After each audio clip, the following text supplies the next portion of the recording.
Strickland and Khamzat fight is going to be very interesting.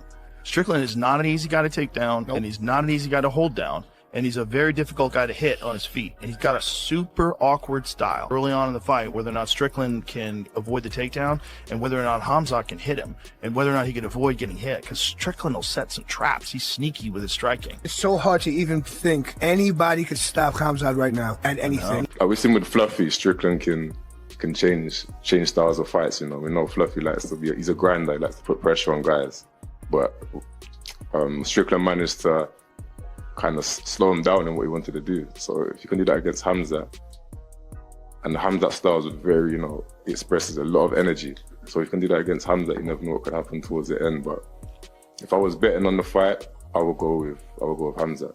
The atmosphere shifted to Arctic levels the instant they entered that face-off area, creating a bone-chilling tension you could physically sense. No cordial handshakes materialized, no respectful acknowledgements between competitors, absolutely nothing resembling conventional sportsmanship. What unfolded was this raw primal confrontation that resembled an actual street altercation far more than any high-profile athletic competition we typically witness. Strickland and Khamzat Chimaev didn't simply engage in standard pre-fight posturing. They crashed together with such fierce intensity that the octagon itself seemed inadequate to hold whatever volatile energy was building between them. This transcended typical promotional theater that floods our screens weekly. The manufactured drama designed purely for pay-per-view sales. This represented something fundamentally more sinister, something genuinely menacing and authentic. We're observing a legitimate clash between two entirely separate universes, two competitors who appear to genuinely loathe each other on levels that extend far beyond professional competition. The electricity emanating from that platform didn't merely market the bout to casual viewers. It actually forewarned everyone that traditional sporting boundaries and regulations might become completely irrelevant once that cage door slams shut with finality and pure mayhem explodes in all its unrestrained brutality. Count Strickland out. You referenced Strickland, obviously big opportunity against Chimaev coming up here pretty soon. What do you make of that fight? Obviously styles make fights. It's going to be, I think, a different fight than what we saw against Chimaev and Dricus du Plessis. How do you see that fight unfold? Strickland embodies the perfect enigma that countless elite competitors have attempted and utterly failed to decode, including genuinely world-class athletes who couldn't crack his formula. He doesn't flow like conventional strikers with pristine textbook mechanics, nor does he wrestle like typical grapplers who dominated collegiate programs. His complete fighting approach is best characterized as unconventional, which isn't meant disparagingly, but as this chaotic, impossible to predict tempo that makes it virtually impossible for adversaries to establish timing or develop comfortable rhythms. He proves exceptionally difficult to bring to the ground, and here's what creates additional frustration for opponents. He becomes arguably even more challenging to control once battles do reach the canvas and grappling exchanges commence. Film analysts who dissect footage professionally are increasingly noting with growing intrigue that his striking methodology is deceptively cunning, completely loaded with strategic snares specifically engineered to entice aggressive fighters into what can only be characterized as a technical slaughterhouse. He flourishes within disorder and confusion, and that particular trait makes him the single most dangerous challenge Khamzat Chimaev has encountered throughout his entire professional journey. Consider that reality for a moment. This represents the riddle nobody has managed to solve. I don't know. I didn't really think too much about it, but I'm happy that Strickland's getting the opportunity. I'm Team USA still. And yeah, I hope. This provides insight into what makes this matchup so utterly fascinating from a strategic perspective. On the opposite end stands the Destroyer, a competitor who has literally become synonymous with early round devastation and crushing dominance. It's genuinely difficult to imagine anyone halting Chimaev currently at whatever he chooses to execute upon entering that octagon. His grappling resembles this merciless hurricane system that typically concludes battles before they've truly started, before opponents can execute any strategy or discover their groove. But here emerges the enormous question keeping combat analysts awake at night. What precisely occurs when that irresistible force encounters a barrier that absolutely refuses to crumble regardless of applied pressure? We've witnessed Strickland completely transform entire fight narratives by systematically neutralizing aggressive wrestlers who enter seeking quick finishes. He possesses this remarkably unique capacity to literally drain energy from environments and opponents, converting what should be high-speed pursuits into slow, grinding wars of endurance that heavily benefit his absolutely remarkable conditioning and stamina. I think he's got a good opportunity. I think he's got good takedown defense. I think he's got good get-ups. I think he's got a real opportunity to win. So best of luck to Sean Strickland, and I hope he wins. The strategic warfare we're about to observe represents a genuinely captivating collision of core fighting philosophies that embodies everything exceptional about mixed martial arts. Chimaev expresses tremendous explosive power during opening moments, emerging like a locomotive seeking immediate elimination, attempting to conclude matters before opponents achieve comfort. If Strickland can somehow duplicate previous performances and systematically exhaust that explosive energy through defensive mastery and calculated positioning, it could dramatically transform later rounds in ways that completely reverse momentum. It's honestly a frightening prospect for Chimaev's corner to consider, implying that Strickland's frequently underestimated strategic patience and storm-weathering abilities might actually serve as his secret weapon to neutralize what everyone perceives as an unstoppable juggernaut. Nevertheless, and this requires acknowledgement, most sport experts still heavily favor Chimaev winning this contest, simply because his threat level is so absolutely overwhelming and comprehensive that most fighters mentally collapse before properly implementing whatever strategy they entered with. The psychological combat begins long before cage doors close, evident to those training alongside him. He just goes and does his job. He loves what he does. He's very intense when he does his workouts. We're always pushing. When I'm in there with him, we're pushing each other. But also, he's a very, I said it time and time again, just a very humble guy. He's got a. This is glowing praise. A profound emotional element exists within this fight that extends far beyond tactical analysis or technical style breakdowns. For numerous global fans, this has evolved into a genuine moment of national pride, with countless individuals openly supporting Strickland as he proudly embraces Team USA loyalty and displays it like an honor badge. He has transformed into this incredibly relatable figure for many people, a warrior battling an international phenomenon who appears completely invincible and unstoppable. This represents the absolute classic story that captivates audiences. The underdog with unfiltered, sometimes controversial character, versus the stoic, terrifying force who emerged from mountains with preceding reputation. For his supporters, and they are numerous, this transcends skill comparisons or fight metric analysis. This concerns grit, heart, and absolute refusal to be intimidated by the massive invincibility aura that Khamzat Chimaev has methodically constructed around himself since his explosive UFC debut. This surpasses sports, tapping into something primal about competition and representing something greater than oneself. The drama isn't merely about championship gold or ranking advancement. It has become deeply, intensely personal. When directly questioned about genuine feelings toward his opponent during an unguarded moment, the raw honesty flooded forth in ways you cannot manufacture. One fighter from the training camp bluntly declared without hesitation, "I still dislike him. It's crystal clear this isn't manufactured camera show or promotional material. This concerns genuinely unresolved tension and real animosity that has been quietly fermenting behind scenes longer than most realize." This level of authentic personal dislike between fighters always intensifies matchups, transforming them into something far more visceral and unpredictable than standard professional competition.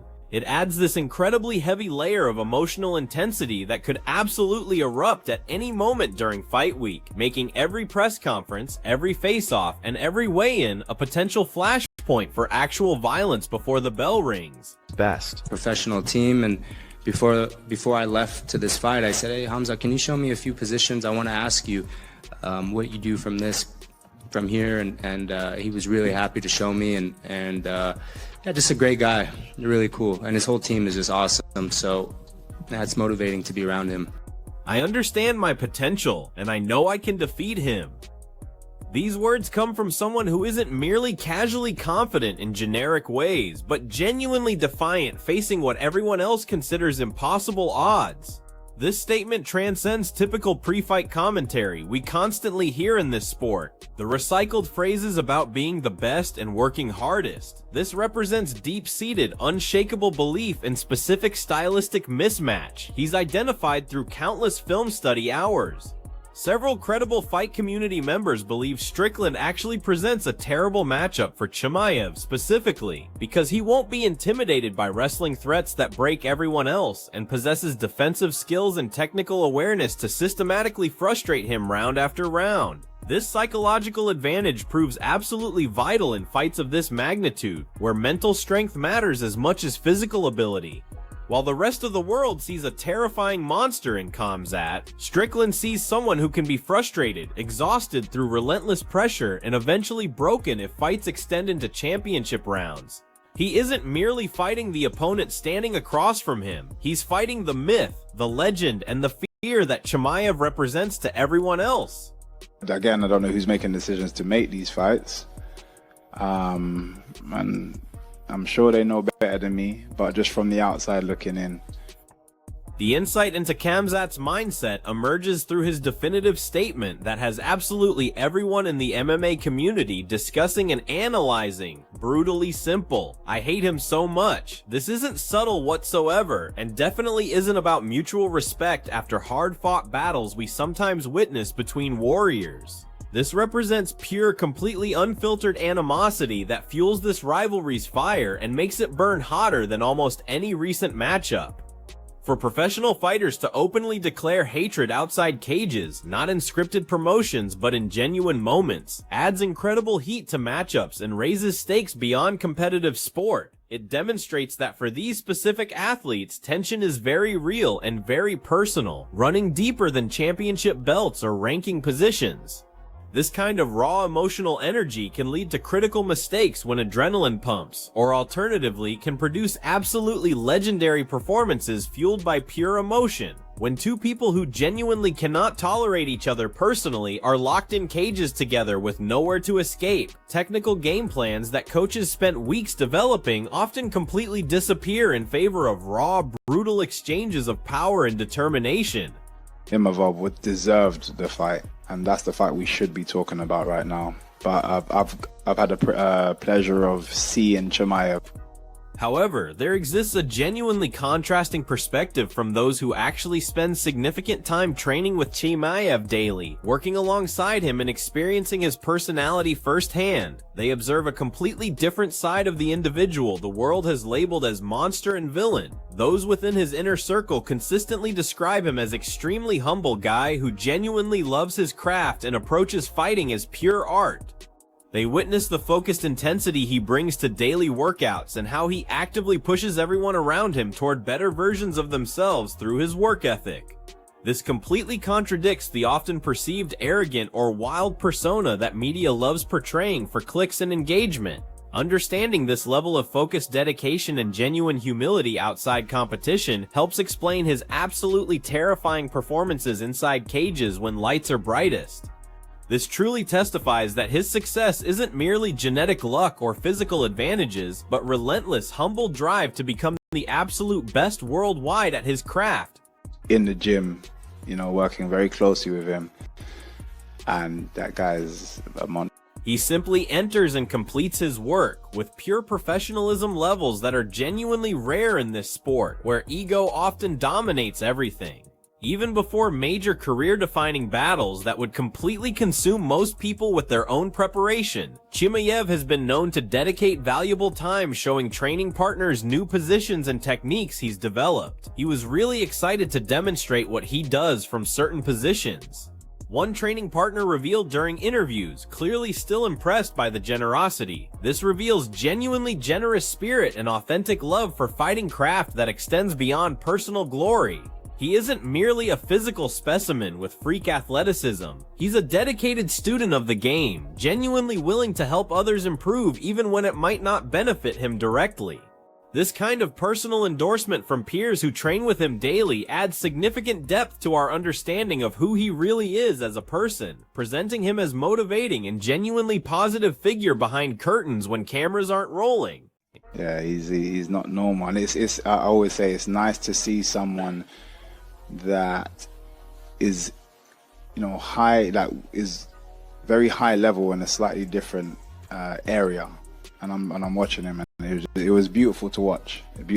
So Behind this fighting machine scenes, there exists a complete professional team supporting this operation, and they're consistently described as an awesome group of people to be around. Being around that kind of positive energy genuinely motivates anyone in gyms, from newest white belts to veteran coaches who've seen everything. It completely dispels common notions of guarded or selfish elite athletes who only care about personal success and legacy. Instead, it highlights supportive team-oriented environments built around excellence pursuit and collective improvement. This context makes the impending clash with Strickland feel even more monumental than just fighting, even more significant than rankings. You have a dedicated professional and gym leader going against someone who thrives on chaos, controversy, and completely unfiltered aggression both inside and outside cages. This represents a fascinating battle of two entirely different life and fighting philosophies, two different approaches to the same brutal sport. Yeah, seeing it up close and personal, obviously seeing it in the fights, but seeing it up close and personal, he's going to be a tough person to beat. That guy is a monster. This represents overwhelming consensus from literally anyone who has had the eye-opening pleasure of witnessing Chimaev work in gyms up close and personal, experiencing his power firsthand. This first-hand account from training partners carries immense credibility because these people know truths that cameras often miss, reality behind highlight reels. To call someone a legitimate monster after actually feeling their power and experiencing their technique in live sparring sessions is the ultimate fight game compliment. The highest praise one professional can give another. It validates all massive hype surrounding his physical prowess and technical skill, confirming it's not just promotion or media exaggeration. It makes the upcoming UFC clash feel like a true legitimate test for Strickland, unlike anything he's faced before. He isn't just fighting another top contender or highly ranked opponent. He's fighting a verified force of nature that has been confirmed and validated by the elite of the elite in this sport. Your old friend Khamzat Chimaev. He's fighting your former opponent Sean Strickland. How do you see that fight going? He is not normal, and that precisely makes him so captivating to watch and analyze for fight fans worldwide. High-level fighters who have studied his approach often comment on how his technique exists in completely different areas compared to roster competition, like he's operating on another plane entirely. It has been described as beautiful to watch because of pure artistry and ruthless efficiency he brings to cages when everything clicks. This kind of effusive praise from peers who have witnessed it firsthand and understand technical details solidifies his reputation as genuine generational talent, the kind that emerges once per decade. He possesses specific skills and attributes that stand out dramatically, even among UFC middleweight division elite. This sets him apart from remaining competition in fundamental ways, and makes every single one of his fights must-watch events for anyone who truly appreciates combat sports' technical side. Yet definite controversy shadows hang over entire events like dark clouds that won't dissipate. Some prominent MMA community voices are making bold claims that this fight shouldn't even exist right now, that matchmaking doesn't make sense. This isn't a critique of fighters themselves or their abilities, but fundamental questioning of promotional matchmaking processes and how title shots get determined. There's growing sense among hardcore fans that political or strategic promotional reasons might be driving this specific booking rather than pure merit and who actually deserves opportunities. It suggests real disconnects between logical division progression based on wins and losses and fights actually being made behind closed doors.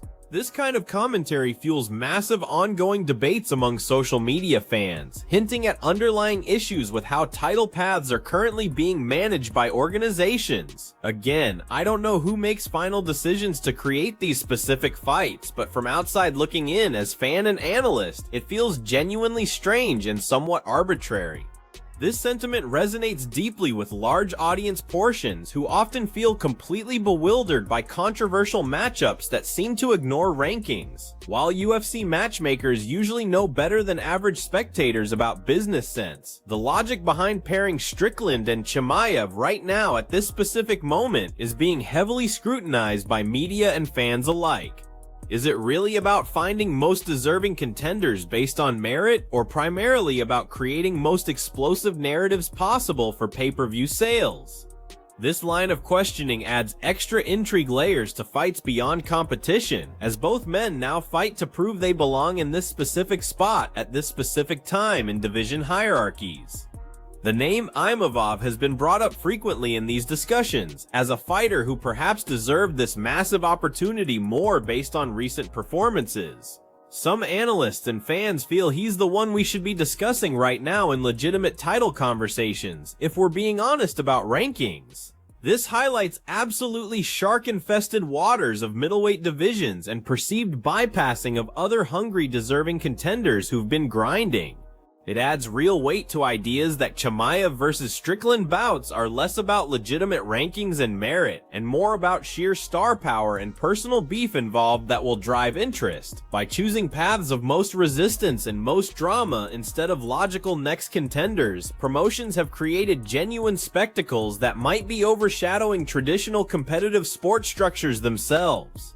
Strickland's defensive grappling is going to be the primary focal point of entire nights and what everyone will be watching most closely. He has demonstrated good takedown defense throughout his career and incredible get-ups off his back, which are exact specific tools needed to survive shark-like Khamzat on ground.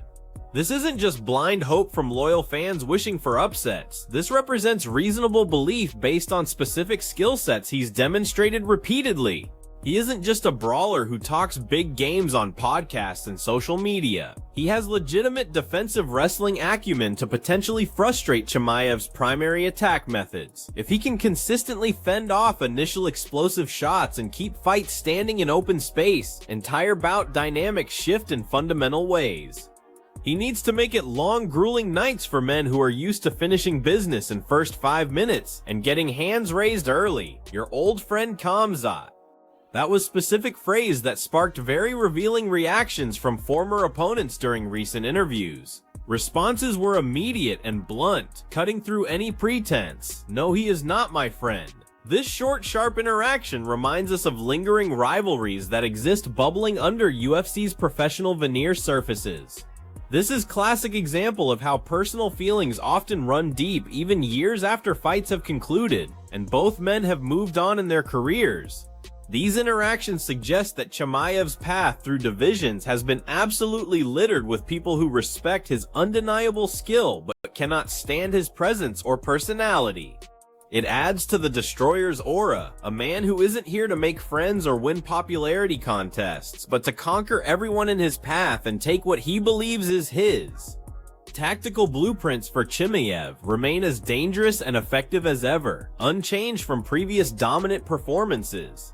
He's going to try putting him down hard, holding him there with superior positioning, and trying to finish fights as quickly as possible through submissions or ground strikes. This is the exact same game plan he has used to systematically dismantle almost every opponent he has ever faced in professional careers. He relies heavily on superior grappling and relentless pace to secure either submissions or ground and pound TKOs.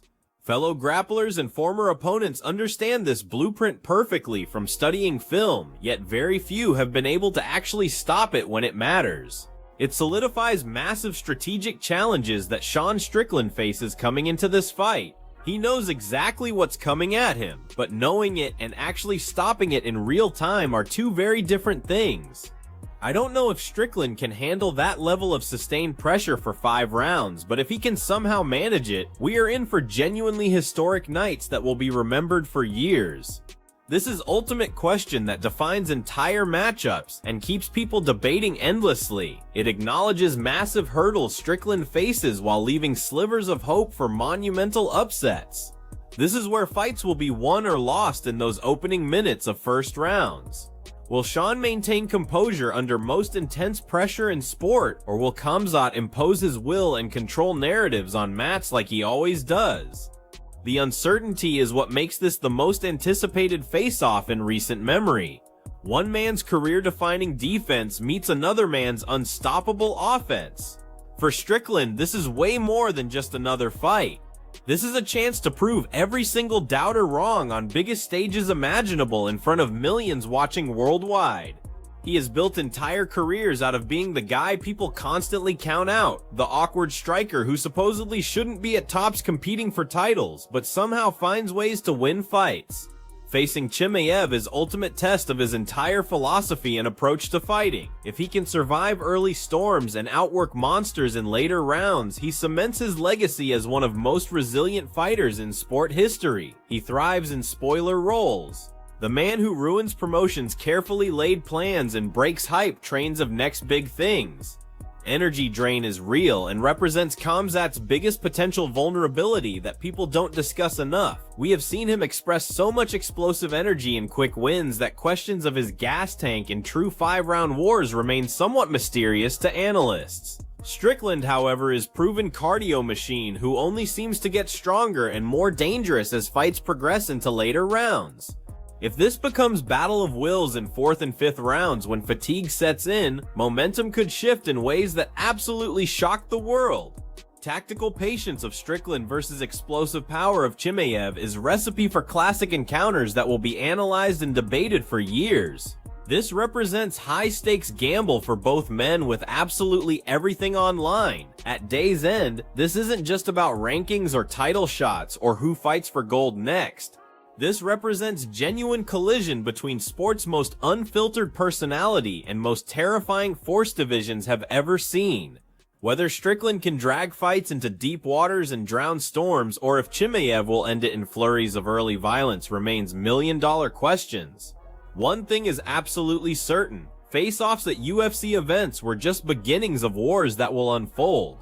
Hatred is real, styles are incompatible, and fallout from these clashes will redefine middleweight landscapes forever. The world is watching, and chaos is only guarantee when these two finally meet.